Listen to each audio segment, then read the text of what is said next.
Yo soy Jorge Muraciole, ex trabajador de Telam. Fui miembro de la comisión interna de Telam, una comisión interna de casi 10 compañeros que fuimos echados a los 3 días de que llegó el golpe militar, en el 76. En 1970 yo entré a Telam y en el 71 ingresó Alejandro Almeida.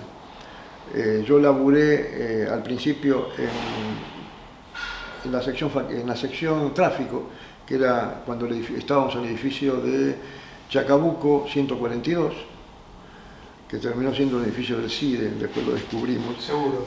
Sí. Y en el 71 yo estaba ahí en la sección tráfico y nos avisan que iba a llegar a laburar con nosotros el sobrino del presidente de Telam. Estoy hablando en la época de Lanuse ya, entre Levinson y Lanuse sería. Bueno, el tema es que cuando entra, nosotros estábamos mosqueados, bueno, vamos a tener a alguien del otro palo acá. Y cuando llega a los 2 minutos ya nos dimos cuenta que era del mismo palo, que era una especie de mosca roja de la familia Almeida, ¿no? Que no tenía nada que ver con su tío. Claro, de hecho, dicho por Tati misma, que Tati siempre se presenta como una gorilita, que le dice sí, mismo Alejandro, que sí, Alejandro era como una especie de rara avis en la familia Almeida, ¿no? O sea, porque Tati era la familia gorila de ella y hablar del papá de Alejandro, ¿no? Tal cual, tal cual. Y el hermano del papá de Alejandro era el presidente de Telam. En la época de Levinson y Lanuse. En su calidad de militar, digamos. Sí, obvio. Simplemente eso. No creo que fuera un gran publicista, porque nosotros entramos en la agencia Telam de publicidad, que nace como un decreto ley del gobierno de Onganía. Se ve que encontraron la vuelta en donde decían que la publicidad estatal la tenían que centralizar. Claro, hasta ese momento había sido agencia solamente periodística. Exactamente, había llegado con el peronismo, sí, sí. Exacto. Pero se ve que era un negocio importante porque pensaba que todos los organismos del Estado tenían que necesariamente pasar y se les hacía la orden publicitaria y con Alejandro lo que hacíamos éramos los cadetes que en ese momento, estoy hablando en el 71, 72 hasta el 73, que hacíamos la tarea de llevar las órdenes de publicidad o la publicidad a los diarios del interior y también a La Nación, a todos los diarios, a Editorial Atlántida, Editorial Abril. Bueno, en esa época había una industria periodística mucho más fuerte que ahora, se vendían muchas revistas semanales, cosa que hoy no existe eso. Y bueno, y con él nos fuimos haciendo amigotes ya desde el primer momento.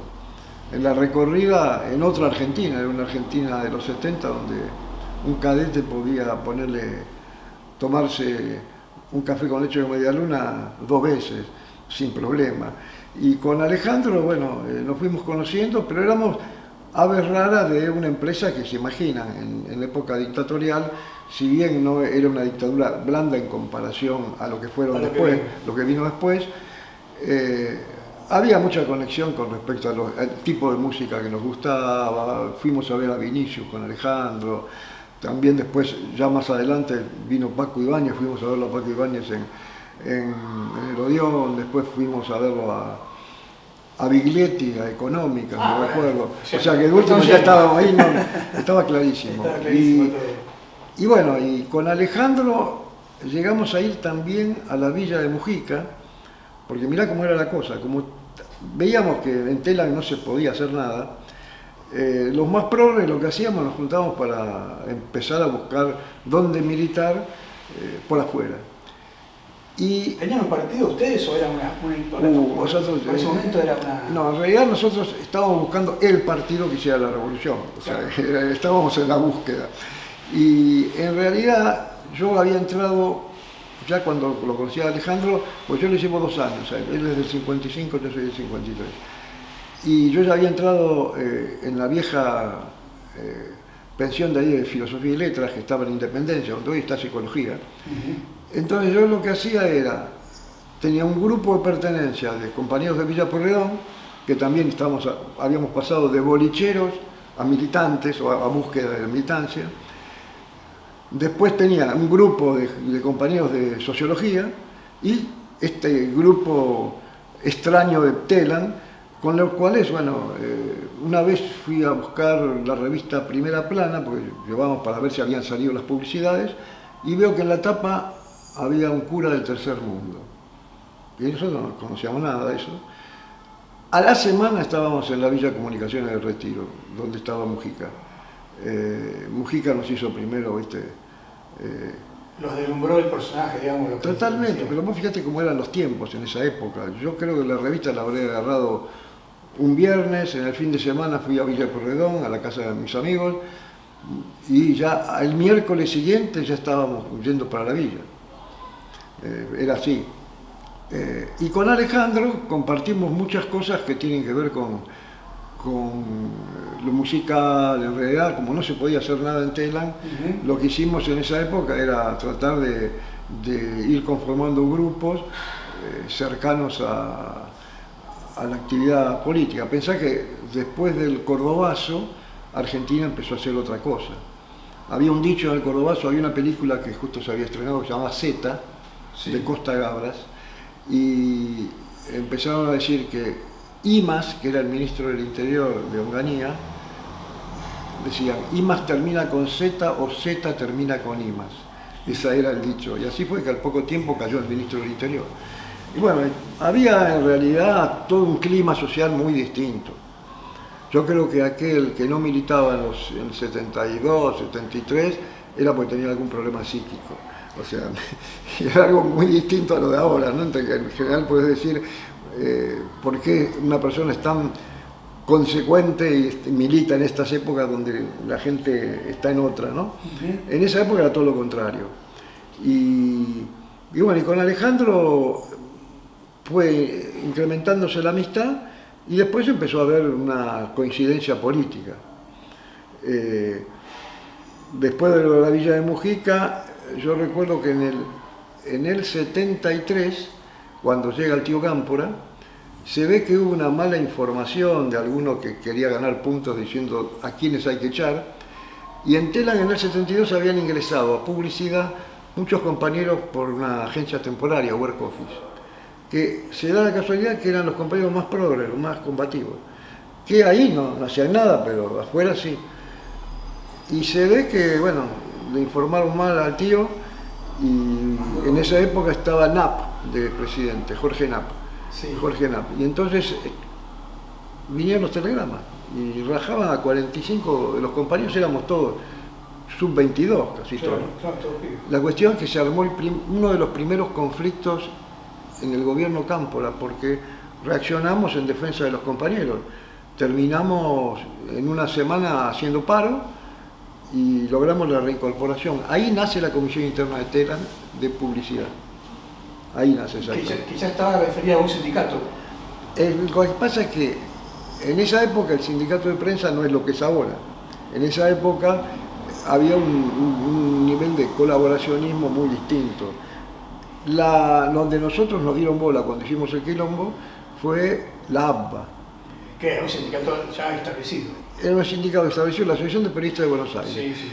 Que eran cercanos al PC, estaba creo Tortosa, Mainardi, estaba la Troika, nosotros decíamos la Troika, Tortosa, Mainardi y Peralta también.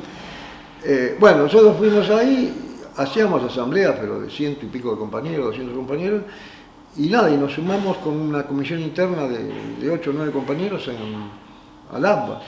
Y empezamos a participar en una etapa que era muy movida, porque se imaginan, en 73, el plenario de delegados en un gremio donde hubo 100 y pico de desaparecidos, había un nivel de activismo, como jodíamos a veces, que había redacciones en donde había una densidad por metro cuadrado de militantes que no había en otros gremios. Era así, cuando hablamos de por ejemplo, la comisión interna o la asamblea del cronista de Perrota, donde desapareció el negro de Marchi. Lo que pasa es que parte de los medios de comunicación eran sujetos políticos. Obvio. Entonces los que trabajaban ahí tenían que hacerlo de alguna manera, tomar posición, tomar partido. Tal cual. Y con Alejandro queríamos ser periodistas, entonces yo estaba haciendo mis primeros pinitos en el Círculo de la Prensa, ahí en la calle, en el caserón de la calle Rodríguez Peña. Sí, tal cual. Y además hacía sociología, ciencias sociales. Por lo tanto, bueno, entre eso y la militancia y el laburo, no me daba tiempo casi. Y con Alejandro, una vez recuerdo, tanto interés teníamos de hacer periodismo en serio, que contactamos con Otonelo. Vos te llegaste a conocer. El Sapo Tonelo. Con el Sapo Tonelo. Sí, señor. Y el Sapo Tonelo nos tiró una posibilidad de hacer reportajes, que lo hacíamos con Alejandro, a distintos políticos en las elecciones del 72. Hicimos con, me acuerdo, García Puente, que era un candidato a gobernador de la provincia de Buenos Aires. Le hicimos a varios tipos. Y con Alejandro, ¿qué pasa? Salíamos, no escuchábamos ni las grabaciones, porque salíamos en alguna radio de Chaco, vaya a saber. Bueno, era el negocio que tendría Otonelo y nosotros nos interesaba porque era una manera de practicar, ¿no?, el periodismo. Y recuerdo que una vez hubo un afano nosotros estábamos en Chacabuco y Irigoyen, y hubo un afano que nos enteramos, nosotros volviendo de la ronda de cadetes, que estaba la cana y nosotros teníamos la credencial de Telam. Y entramos como periodistas de Telam con la credencial. Y abajo, cuando salimos, después de haber hecho la nota, nos encontramos con los periodistas en serio de Telam, porque nos reputeaban porque no los dejaban pasar porque estábamos nosotros, Alejandro y yo arriba. Así que bueno, éramos bastante audaces con aquel. Y nada, después nos hicimos muy amigos, pero lo que pasa es que el problema que tenía aportación de apellido. Entonces cuando viene en el 73 el gobierno de Cámpora, él se va de Telam. Pero se va solo, no lo echan. No, mira, te digo más. En esa época ya estábamos militando juntos y yo era responsable de él. Y me vine a pedir como permiso. Él tenía una onda muy Guevara en algunas cosas. Entonces iba a hacer su viaje iniciático a Latinoamérica. Y entonces se fue, me acuerdo, a Brasil y después vuelve, ¿sabes para cuándo? Para el golpe de Chile. Para septiembre viene a la agencia y y compartimos la manifestación que hicimos en contra del golpe a Salvador Allende. Y bueno, y ahí a partir de eso empezó a militar con nosotros. Que era una ruptura del PRT nosotros, o sea que la última vez nos caíamos del mapa. Claro. Pero bueno, nosotros no éramos... No militancia armada, era militancia. No, éramos sindicales, o sea, claro. Pero lo que pasa es que en esa época, si caías igual, en el sentido que yo recuerdo que un poco antes del golpe, Balbín sacó una declaración donde decía que existían los subversivos industriales o guerrilleros industriales, que eran los que laburábamos en empresas y ganábamos compañeros para la militancia. Entonces, mirá, ese concepto lo sacaron por el conflicto de Villa Constitución. La verdad que fue lo que fue el Villazo. Sí, sí. Y en el Villazo había sectores muy cercanos a OPO, a distintas organizaciones, y entonces como eran gente que eran los nexos a nivel sindical, Balbín se le ocurrió decir eso. Y eso fue otro de los elementos que la dictadura utilizaba. El concepto de guerrillero industrial decía que éramos más peligrosos nosotros que los otros, porque nosotros lo que hacíamos era comerle el coco a la gente, una onda así, esa era la idea. La tarea de cooptación, ¿no? O sea, y como no era algo ilegal, porque en realidad lo que hacías era actividad sindical. Y bueno, y todo ese proceso lo vimos con Alejandro, hasta que en un momento él ya se suma al PRT, y ahí nos veíamos más esporádicamente y estábamos más tabicados. Porque, ¿entendés? O sea, yo ya ahí no supe mucho más, algunos compañeros lo veían un poco más. ¿Sabés que estaba trabajando en el Instituto Geográfico Militar? Cuando nos enteramos de eso, sí, nos imaginamos que por ahí lo habían agarrado o lo habían batido a alguien. Quedaba muy expuesto ahí, ¿no? Y obvio, yo creo que... Lo que pasa es que también habrá entrado por algún familiar, por algún amigo, como era una familia militar. Sí, claro. Pero bueno, el recuerdo que lo tenemos presente a tal punto que a Tati yo la encuentro, yo cuando vuelvo del exilio retomo sociología. Y sociología... ¿En qué año más o menos? Y yo volví en el 84, sí, de los primeros que volvimos. Y en el 87, recién en el 87, estábamos en la ciudad universitaria. En esa época sociología todavía no estaba ni en Marcelo T. Alvear, anduvimos por todos lados hasta lo que es ahora acá nomás, en Constitución. Pero estaba yo cursando una materia y fue mi compañera a avisarme que estaba la madre de Alejandro Almeida ahí. Claro, no la conocía. Yo no la conocía, estábamos todos tabicados. Sí, sabía que tenía una hermana, que quería ser modelo, que tenía un hermano con los cuales no se llevaba demasiado bien. Pero claro, éramos bichos raros nosotros, ¿no? En realidad eso es lo que pasaba. Y Tati ya en el 87 igual no era tan conocida, era madre de Plaza de Mayo, pero dentro del conjunto de tal cual, y ahí ella lo que comenta es que su hijo era estudiante de medicina. En realidad, por eso es que cuando ustedes están reconstruyendo la vida de Alejandro, Alejandro habrá estado más tiempo en Telam que en la Facultad de Medicina. Eso está claro. Pero bueno, entonces me acerqué, le dije que lo conocía a Alejandro y creo que era la primera persona que había militado con él, porque ella no conocía gente, claro, vos pensás, no se enteraron nada, o sea, si la militancia en general era clandestina, en una familia de esas características sería hiperclandestina. No, ya no sabía nada. Claro, no. Lo hice, lo cuenta. No, o sea, y se enteró cuando justamente no vuelve a casa él. Bueno, ustedes toda la historia lo saben. Sí. Que bajó para, no sé... La poesía que le dedica. Claro, y en base a las poesías, bueno, que se han publicado y todo, ella se entera de toda esta situación. Y cuando a Alejandro lo secuestran, ¿vos tuviste noticia en ese momento o alguien de la época? Bueno, esto fue fuerte. Yo estaba, cuando él no lo secuestran en la dictadura, lo secuestran en la última parte del gobierno de Isabel. Ya estaba... Las 3A. Pero, ¿qué pasa? Yo estaba en ese momento medio castigado en Telam, como era delegado y qué sé yo, estaba en el edificio de Chacabuco, en el subsuelo, donde había hasta hurones ahí, porque habíamos contratado hurones para matar a las ratas que había, ¿no?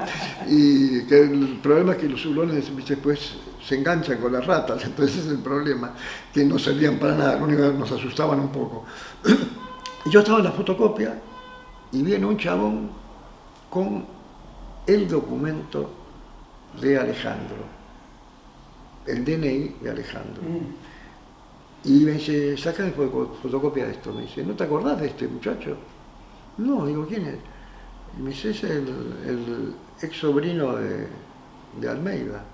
Ah, al tipo que me lo dice, un tal Barbuto, era un tipo o sérpico o así, porque sí. abajo, no sé si lo conociste a Barbuto. Le sonó el nombre y sí que era el servicio. Sí, que sí. Abajo había justamente gente que recortaba diarios para saber lo que los periodistas escribían en la prensa en ese momento. Era una típica agencia de control, ¿no? De control de lo que ocurría.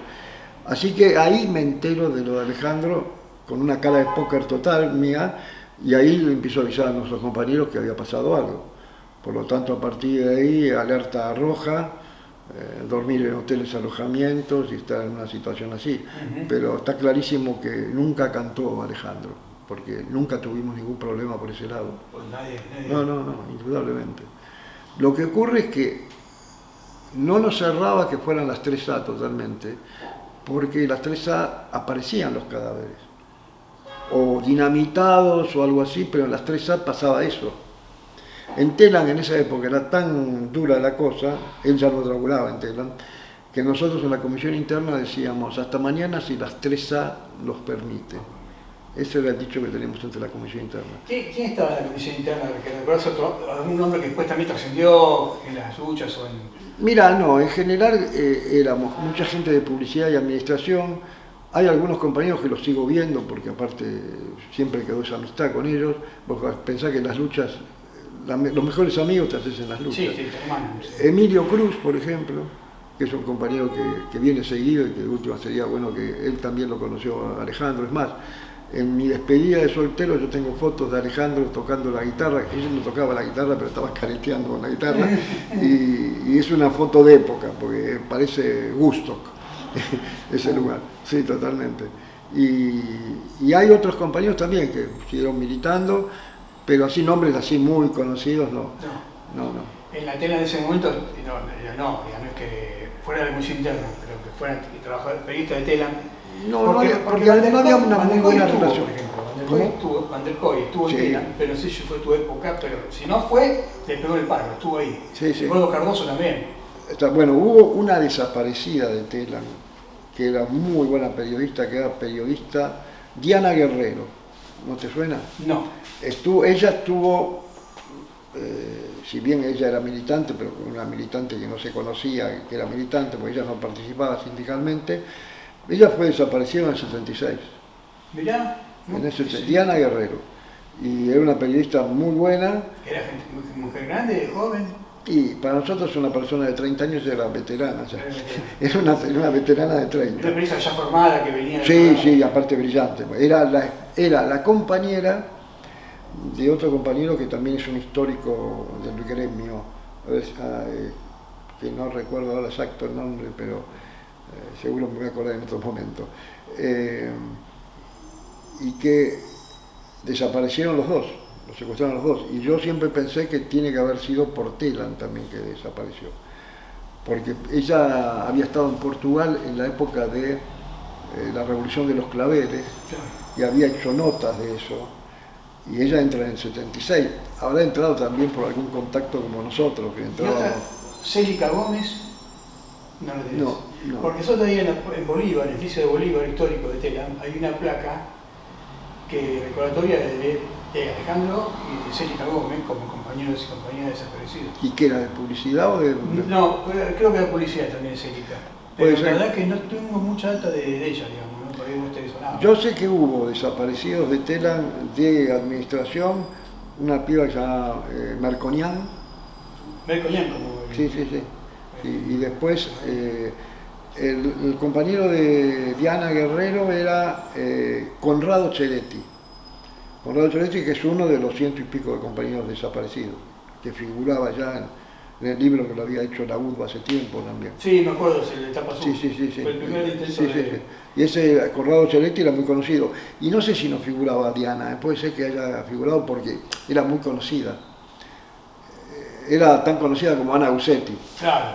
¿entendés? O sea, pues, o como el negro de Marchi. Ana la tuve entera yo. Claro, o Enrique Rath, por ejemplo, o sea, Sí, eran claro, periodistas de renombre. Ujú. Y las asambleas de gremio de la AMBA eran asambleas, pensá que nos intervinieron en el gremio.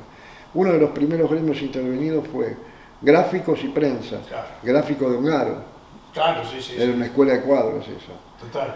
Y bueno, y también en el plenario de delegados estaba toda la comisión interna de Clarín, estaba el Chino Semborán, y había muchos compañeros, Oscar González, Ricardo Esparis, o sea que eran comisiones internas que de última, bueno, fue todo destruido a partir del golpe militar, ¿no?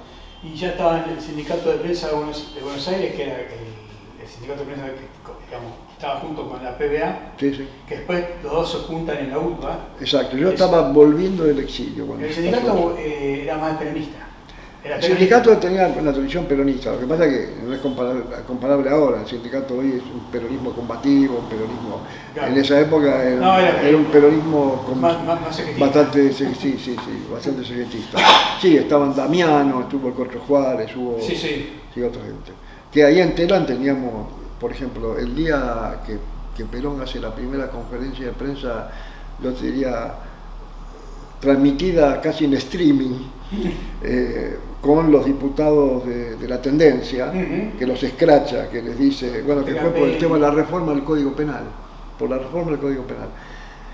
Ese día estábamos nosotros en Telam, y no sabían qué hacer los pibes de la JTP, porque te puedes imaginar que los compañeros de JTP, que estaban acostumbrados a poner oblea, salíamos de una reunión con el director de Telam. Es más, nosotros yo creo que nos salvamos, porque una vez fuimos a pedir aumento salarial en plena época de las 3A, en el 75.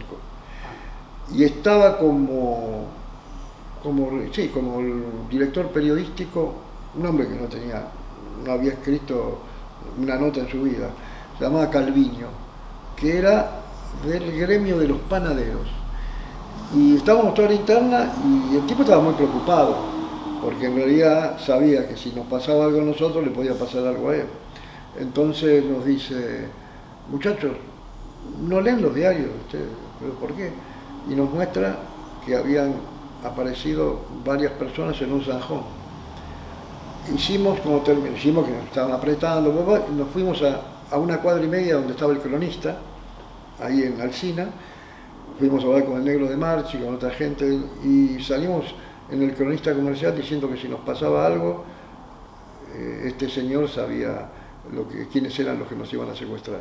Y yo creo que eso nos salvó, porque haber sacado esa nota nos permitió de que, bueno, que si pasaba algo el tipo estaba expuesto. Y además tenía tanto miedo como nosotros, te digo, tipo, porque en realidad sabía que en esa época hacer una jugada de esas, que desaparezcan los delegados de un lugar, implicaba que iba a haber un vuelto. Tenían tanto miedo, pero era más consciente que ustedes eran más Ah, sí, bueno, es que nosotros nunca pensamos, vamos a ser realistas, ya había mucha gente que había muerto por la 3A, pero nosotros pensábamos que, bueno, que último esto se daba con determinados compañeros, pensá que la muerte uno siempre cree que no te toca a vos. Y había un espíritu de época distinto, o sea, había conflictos que se ganaban, era otra historia, ¿no? Pero también es verdad que había un clima de época en donde todo era posible. Claro, sí. La antítesis de lo que pasa ahora, ¿no? En el sentido de que ahora poder juntar a 3 personas para una actividad, aunque sea gremial, implica un compromiso, ¿entendés?, que no quieren tomar por la gente. Sí, que rozan la militancia, digamos, ¿no? Tal cual. Parece mentira, pero es así, sí. No, y aparte, bueno, había un sentido común de gran sensibilidad social. Entonces esa idea que si le tocaba a uno, le tocaba al otro, bueno, o sea, una situación como ahora de nivel de pobreza era imbancable en términos sociales. Yo creo que eso era lo que ocurría. Bueno, creo que está mejor que... Perfecto. ¿Vamos a más? No.